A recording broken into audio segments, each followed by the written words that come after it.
Hello friends, welcome to my class today. Today we'll see the next topic in Vital Signs unit, that is respiratory continuation.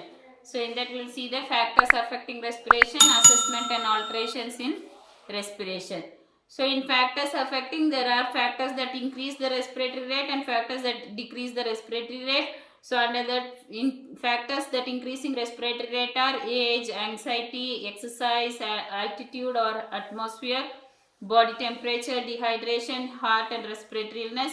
And in factors that decrease the respiratory rate, it is drugs or medication and sleep and central nervous system dysfunction. So we'll see like one by one. So in age, so younger children, they have high demand of oxygen in order, because when they are in the mother's womb, the mother will give the oxygen through the placenta, but once they come out, they have to start respiring by themselves. So their metabolic demands of oxygen to the body is more. Okay, so younger children will have higher oxygen demand, so their breathing rate will be increased. And in case of stress and anxiety, the body will try to breathe faster in order to quickly distribute the oxygen rich blood to the cells. Okay, so they increase the respiration and thereby they increase the oxygen supply to the cells in case of stress and anxiety. And in exercise, so you know, when we do any physical activity, we start respiring more in depth, so the rate and depth of respiration will increase in case of exercise. And altitude or atmosphere, so in a higher altitude, the pressure of oxygen in the atmosphere is less than the sea level, so the body will compensate by increasing the ventilation. Okay, so that is like when you are flying in the airplane or flight, so in those areas the altitude is very high than the sea level, so the oxygen in the atmosphere is less, so our body will try to breathe faster in order to maintain the increase the oxygen intake and thereby maintain the body's necessity of replacing the oxygen. And next is body temperature, so that is in case of fever, when the body temperature increases, then our body compensates by inducing heat loss through respiration. Okay, so that is one method of evaporation, where the respiratory rate will increase and thereby the hot air will be evaporated in the form of vapor from the body. Whenever the body temperature is increasing, respiratory rate also increases. And next is dehydration. So in dehydration, the water of the body is less. Okay, so dehydration is decreased water in the body or decreased fluids in the body.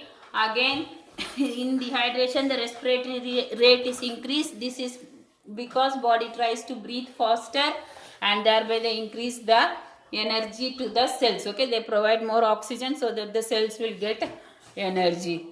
And respiratory and heart illness. Okay, so many illnesses like asthma, COPD and other respiratory diseases and also heart diseases, because heart is the organ that supplies blood to the lungs. Okay, so whenever there is any illness in the heart and the respiratory system, our body, that is the heart and lung, will try to breathe faster and thereby they increase the oxygen supply to the organs. So even respiratory and heart illness will cause increase in the respiration.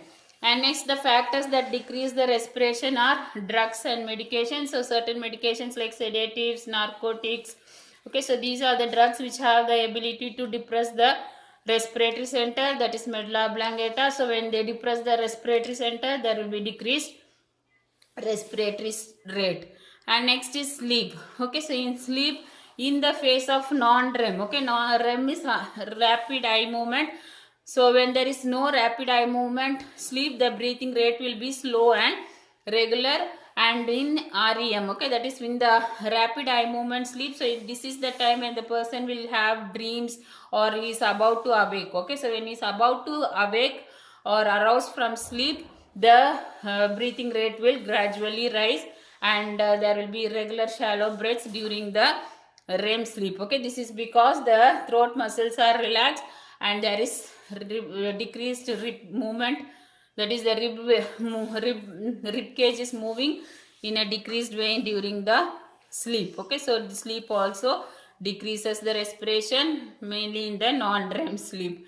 And CNS dysfunction, so any of the CNS disorders, so mainly head injury, it can cause injury to the respiratory center, that is medulla oblongata. So when medulla oblongata is damaged, it will decrease the role of breathing, and there can be respiratory depression. And next, coming to the assessment of respiration, so we have to do a thorough respiratory assessment, which will include a comprehensive health history. That means we have to collect the health history of the patient. So the patient's health history, the complaints what the patient is telling, so they all will come under subjective data. So that will provide a information about patient status. And also we have to do some procedures on, do some assessment on the person in order to identify any signs, or we have to observe the signs or problem in the patient's respiration. So the respiratory clues can be arrived by inspection, palpation, percussion and auscultation. Okay, these are the steps of assessment. And coming to the subjective assessment, so we have to collect a detailed health history about the respiratory illness. So that is, if the patient is having any previous respiratory illness, or he had any respiratory infection, or also you have to ask about the cardiovascular disorders. Okay, because because heart is only supplying the blood to the lungs, so when the heart is also not functioning, the lung also will not function, because it doesn't get enough oxygen from the heart. So you have to collect a detailed history about the previous illness or any infection. Infection may be a tuberculosis or a recent coronavirus. So any of these history you have to collect, so that we will identify what is the respiratory disease. Okay, and then you have to collect any recent travel history that can predispose the person to respiratory infection. Okay, so nowadays, you know, the coronavirus, the swine flu and many of the influenza virus, these all are transmitted from one country to different countries. So you have to collect about the travel history, so that we can identify from which area they came, and in that geographical area what is the epidemiological disease. So to identify that, we have to collect the travel history. And next we have to collect the family history of respiratory illness, because many diseases like COPD, bronchial asthma and other respiratory diseases, they all follow the family history. That is, if there is some parent is affected with some respiratory illness, then the person in the family also can get affected. So you have to collect the family history. And next you have to collect the immunization status of the person. So this is also important, because there are flu vaccination, pneumococcal vaccination. So these are all vaccinations should be given for the children, so that they can protect the children from the respiratory infection. So you have to collect if the patient is properly immunized. And in case of children and infants, if we do a respiratory assessment, we also have to collect the birth history and milestone development, because if the baby is a premature baby, then the lung surfactant will not be formed properly, and also the respiratory muscles will be weak, so the person will often have a respiratory problem. So you have to collect the birth history also. And next, coming to the objective assessment. So in this there are 4 steps. One is inspection, palpation. So inspection is what we observe on the patient. Palpation is with the help of our palms, we touch and feel for any problem on the respiratory area. That is the palpation. And percussion is with 2 fingers, that is with the non-dominant fingers we have to place on the lung fields, and with the dominant hand we have to, with the dominant finger we have to tap the areas and see for any abnormal sounds. So with that you can identify if there is any lung is filled with air, fluid, etc. And auscultation is the procedure where we use a stethoscope on the areas of the lung and identify for the abnormal respiratory sounds. So in inspection or observation, we have to first observe the rate of respiration. So this I have already taught in vital signs assessment, how we have to count the respiration. Okay, so just place the person comfortable and see the chest wall or the lower chest wall or the abdomen for the movement of the chest wall. So one time when the chest wall is moving up and down is the one respiration. So like that you have to count for the 1 full minute, which will give the respiratory rate. And look for any abnormalities on the chest wall, like there are so many abnormalities where barrel chest. So in barrel chest, the AP diameter of the thoracic cavity will be less, and there is kyphosis, scoliosis, kyphoscoliosis. These are all the abnormal curvature of the thoracic cavity. So for these abnormal shape you have to identify in the inspection. And next you have to check for any shortness of breath. So if the patient is having breathing difficulty or labored breathing where the patient is gasping for breath. Okay, so these signs you can observe on the patient. And check for the oxygen saturation. So if it is below 90 degree, then patient may need oxygen administration. And you have to check for the flaring of nares. So flaring of nares or the flaring nostrils is when we take deep breath, you can see the nose will be expanding. Okay, nasal cavity will expand and contract. So that is called flaring nostrils. This is more evident in children and infants. So you have to check for the flaring nostrils. And you have to look for retractions or bulging of muscles between the ribs to suggest difficulty getting enough air. Okay, so if there is any abnormal lumps or any asymmetry, okay, that means one lung is breathing, the other lung is not breathing, then there will be retractions in the chest wall. Okay, so this all you have to identify in observation. Okay, in palpation we have to palpate for thoracic excursion. So these are also one type of chest retractions you will be seeing in the posterior and anterior thorax. So here in chest excursion you have to keep both your thumb finger in between facing the spine, and just hold it like this and ask the person to take deep breath. Okay, so when person is leaving breath, you have to see for the movement of the thumb. Okay, so the thumb has to move equally, that is symmetrically on both the sides, and the space between both the thumbs should be in between 3 to 5 centimeter for normal chest excursion. The same procedure in the anterior portion of the chest wall by placing the thumb below the xiphisternum and the palms on the ribs. For tactile femmeters, use the ulnar surface of the palm and tap on the lung fields. Okay, so you have to ask the person to tell 99. 99, 99, 99, 99. So when you are tapping, you can ask the person to say the word 99. Okay, so when he is able to say clearly, then his lung is normal. Then if there is a buzzing like vibratory sound, okay, like if say 99 and like this buzzing like sound is then we know the patient is having some respiratory disorders. Then palpate on the lung fields, that is on the thoracic cavity, for any bulging, tenderness, any retractions while breathing, and also feel the ribs for any lumps, scars or swelling.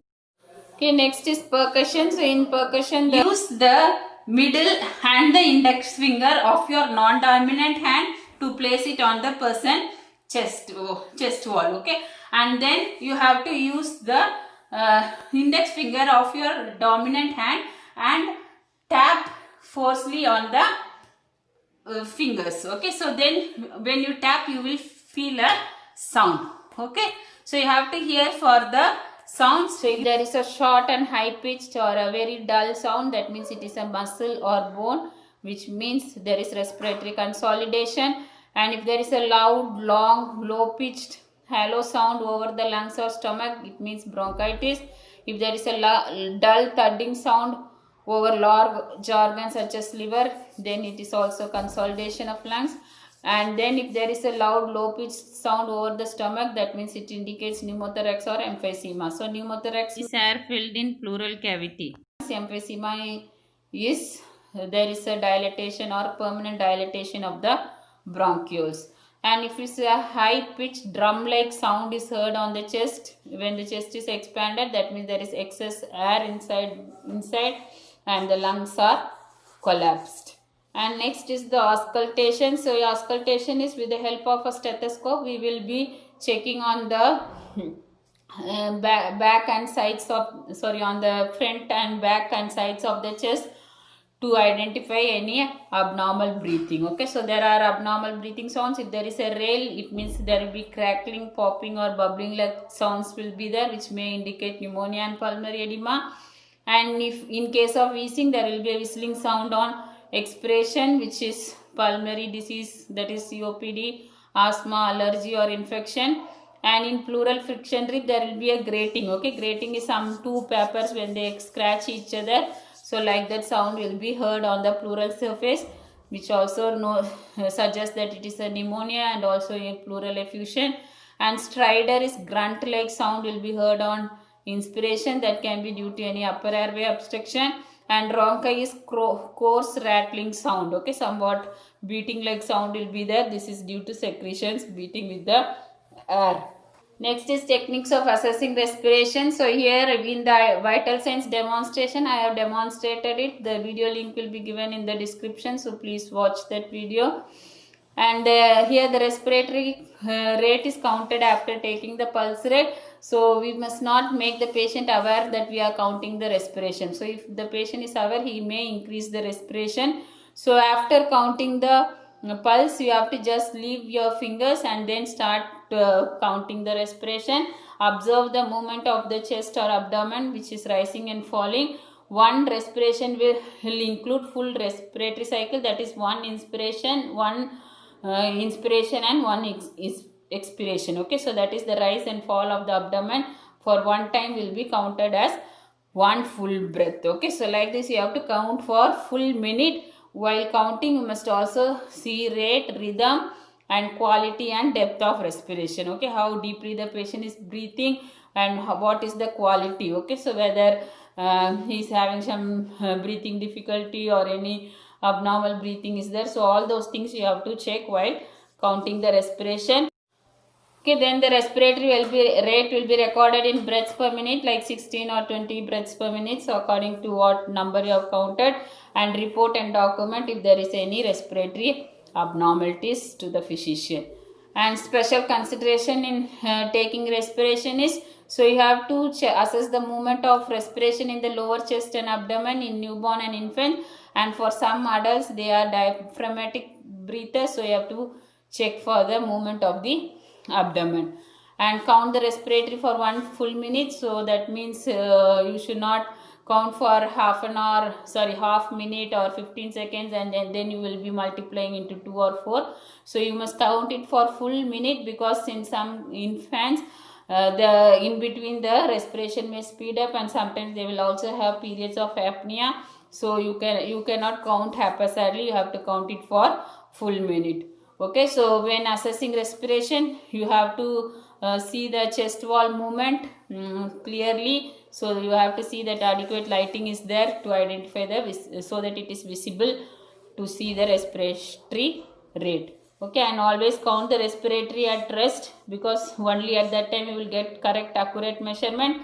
And sometimes if the patient is in emergency, then you can count it immediately. And while assessing respiration, also you have to note for any abnormal respiratory signs like respiratory distress or any loud breathing, nasal flaring or any intercostal retractions. Okay, so that is excess movement of the chest wall. And the abnormal respirations are apnea, which means cessation of breathing or stop in breathing. Bradypnea is decreased respiratory rate less than 12 breaths per minute, but the respiratory rhythm will be regular. And tachypnea is rapid or increased respiratory rate of more than 40 breaths per minute. Here also there will be a regular respiratory rhythm. And dyspnea means difficulty or in breathing, or it is shortness of breath. And next is hypoventilation. So it is an abnormally low respiration with increased depth of ventilation where the breathing is too shallow or too slow. Okay, so that means patient will not have effective ventilation. So only the chest wall will be moving very slowly and shallow, like on top it will be moving. And hyperventilation means it is a rapid deep breathing where you can see patient is having breathlessness, okay, difficulty in breathing. And chain stroke respiration is there will be respiratory rate and depth will be irregular and with alternate periods of apnea and hyperventilation. Okay, that means for some time patient will breathe faster and for sometimes patient will stop the breathing. Okay, that is apnea. And then again the patient will start with a slow shallow breath, then will increase to abnormal, the respiratory rate will be increasing to abnormal depth and rate, and again the pattern will reverse, that it will gradually get slow and shallow breath with periods of apnea and then resuming with faster respirations. Okay, so like that there will be periods of fast respiration and periods of apnea. Apnea means stop in breathing, that is called as chain stroke respiration.